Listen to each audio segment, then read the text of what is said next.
actually about a young woman in 1888 who's an heiress to a shipping empire in New York, and her father's killed, and her life's in danger. So she catches the train and heads west, and that kind of throws her into meeting the other characters and the situation of the day.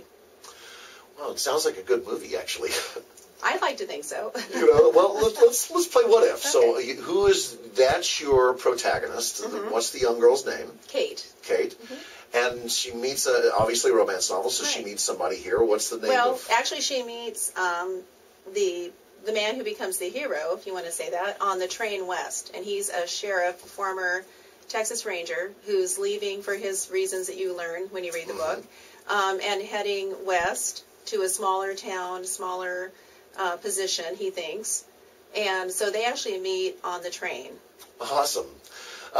If you had your perfect picks, who would play these two parts? Oh, boy, that's really difficult. Because, I just kind of live in my own imagination, I think, and they look the way I've made them look. But it would certainly be a great opportunity to see your work on the stage or in a film. Later on today on the show, we're going to be interviewing Stephen Byram, who just finished doing a short film called Vinia.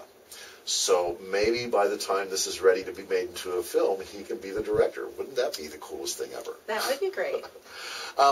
Is the book out in print yet? It is. It was released on March 23rd. Congratulations. Thank you. Yeah, I'm very excited. And it's on Amazon as well as the Wild Rose Press, which is the publisher. Oh, so wow. it's e-load or print.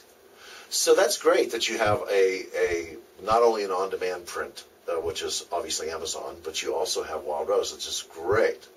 What inspired you to write this book? Well, I have always loved hope.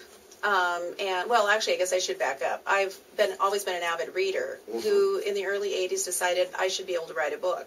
So I did start dabbling with writing and then joined a writers group in Spokane and basically then learned what it took to write and, some of the business end of it, and then finally just focused enough and appropriated enough time to sit down and really start a writing career. So that was what led me into writing it and then setting it in Hope in the history. I'm just a history buff, and I love that area, so it all kind of came together. Well, and I just sold my house on the Hope Peninsula in December. And so obviously I love Hope. And one of my films was in the Hope Film Festival this last season.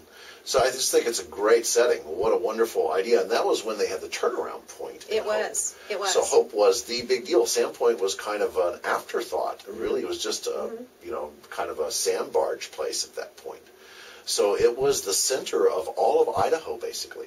It was. As a matter of fact, when the year that I set my book in 1888, there was a drought, a severe drought, so they moved that roundhouse and the Northern Pacific headquarters back from Montana to Hope because of the water right next to it, so they could keep their steam engines going. And so I felt that was the perfect climate to introduce some good guys and bad guys and just kind of stir up the town.